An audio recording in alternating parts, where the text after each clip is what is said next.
नमस्कार। एनटीए ने नीट 2024 की ऑफिशियल फाइनल आंसर की रिलीज़ की है। इतने सालों में पहली बार ऐसा हुआ है कि रिज़ल्ट आने से पहले एनटीए ने चैलेंज के बाद में फाइनल आंसर की रिलीज़ की है और इम्पैक्ट ये हुआ है कि अबाउट 60% स्टूडेंट्स के 5 नंबर इंक्रीज़ हो गए हैं। डिक्रीज़ का रेशियो बहुत कम है एंड बाकी बचे हुए नंबर के बच्चों के नंबर पे कोई चेंज नहीं आया है। तो मैसेज है आप लोगों के लिए कि आगे की चीज़ों को किस तरीके से अप्रोच करना है, एक्सपेक्टेड कट ऑफ पे क्या अंतर हो सकता है। मेरा नाम है शोभित वर्मा और द एमबीबीएस प्लैनेट पे मैं आपका बहुत बहुत स्वागत करता हूँ। सीरियस टॉपिक है तो वीडियो को प्लीज़ ध्यान से देखिएगा, क्योंकि मैं समझता हूँ कि आप सभी लोग बहुत पैनिक के स्टेट में होंगे। सब कुछ एकदम से चेंज हो सकता है।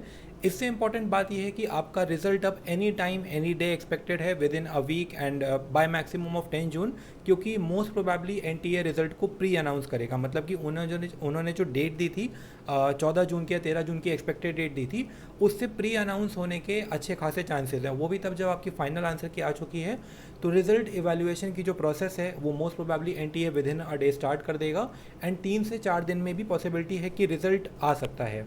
तो अगर डेटा के बेसिस पे बात करें, सेफ स्कोर के बारे में बात करें, लॉजिकली थोड़ा सा चीज़ों को समझेंगे और अप्रोच करेंगे। पहली टिप तो मेरी यही रहेगी कि बहुत ज़्यादा परेशान नहीं होना है। कट ऑफ थोड़ा सा बढ़ेगा, ये चीज़ तो ऑलमोस्ट क्लियर है, क्योंकि 70% बच्चों का नंबर जब 5 नंबर से बढ़ गया है तो एक ओवरऑल इम्पैक्ट दिखेगा। मार्क्स के रेशियो में अगर हम बात करें, मतलब मार्क्स के टर्म पे बात करें, तो कट ऑफ बढ़ेगा। तो मेरे हिसाब से सब चैनल्स का, सब काउंसलर का अपना अपना व्यू है।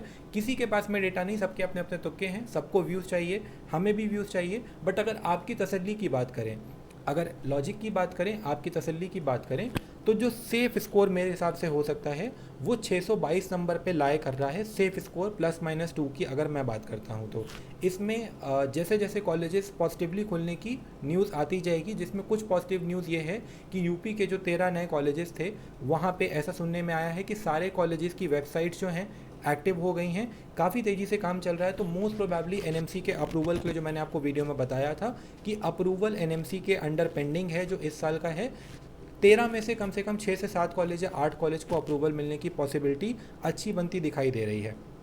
ओके, इसी के साथ में मैं आपको बोलना चाहूँगा कि जो लेटेस्ट डेटा जनरेट हुआ है मार्क्स चेंज होने के बाद में, और उसके थोड़ा से पहले जो हमारे पास में डेटा था, वो डेटा ये कह रहा है कि 720 पे 10 से 15 बच्चों के आसपास हो सकते हैं।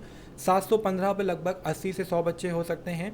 710 से ऊपर 160 से 200 बच्चों के आसपास तक हो सकते हैं। 700 प्लस के ऊपर लगभग 800 से 1000 बच्चे हो सकते हैं। एंड अगर हम 695 या 690 प्लस की बात करें तो 2500 या 2800 तक भी रैंक बन सकती है। इसी के साथ में अगर बहुत पीछे आएंगे, 650 मार्क्स के आसपास आएंगे, तो 650 मार्क्स पे 12 से 14 हज़ार तक रैंक एक्सपेक्टेड दिखाई दे सकती है। एक्यूमुलेशन जो इस बार दिख रहा है वो 640 से 660 की रेंज में काफ़ी ज़्यादा एक्यूमुलेशन दिख रहा है और 680 के ऊपर भी एक्यूमुलेशन बनता हुआ दिख रहा है। तो कट ऑफ की अगर हम बात करते हैं, 650 से लेके 625 या 622 की रेंज जहाँ तक मैं कट ऑफ बता रहा हूँ, धीमे धीमे करके एक एक करके, यानी कि 650 से जैसे आप नीचे उतर जाएंगे 649, 648, लगभग 300 से 500 बच्चा पर मार्क्स रहेगा और नीचे आते आते वो बच्चा थोड़ा सा बढ़ता जाएगा। तो आपको जो कट ऑफ गिरता दिखेगा इस साल, वो समवेयर अराउंड 622, 621 या 624 के आसपास गिरता हुआ दिखेगा, majorly for general OBC EWS category. अगर एससी एसटी कैटेगरी की बात हम करते हैं तो समवेयर अराउंड एससी कैटेगरी के लिए 500 टू 495 और एसटी कैटेगरी के लिए 485 टू 490 मार्क्स, इस तरीके से कट ऑफ बनते हुए दिखेगा। इसी के साथ में मैसेज देना चाहूँगा कि पर्पस था एक बस सिंपल मैसेज देना, अप्रॉक्सीमेशन देना।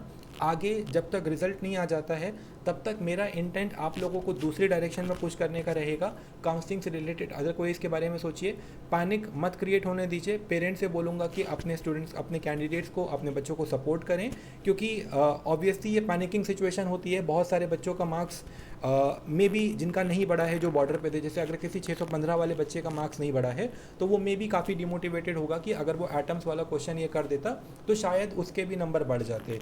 तो हाँ, इम्पैक्ट होने वाला है एक्सपेक्टेड कट ऑफ पे, that is very obvious. But कुछ ही समय में आपका रिजल्ट आने को है, आपको आपकी रैंक पता चल जाएगी एंड काउंसलिंग जो है वो रैंक पे होनी है। तो बस काउंसलिंग को अच्छे तरीके से अप्रोच करें एंड इस चीज़ को लेके बहुत ज़्यादा पैनिक ना हो, क्योंकि जो भी रिजल्ट आएगा we will have to accept that. So let's hope for the best of the result, let's wait for the result. All the best to all of you. Thank you for watching the video and I hope that you will behave in a manner which will keep you peaceful, composed, and well developed for the overall counseling to come that is about to come now. Thank you so much.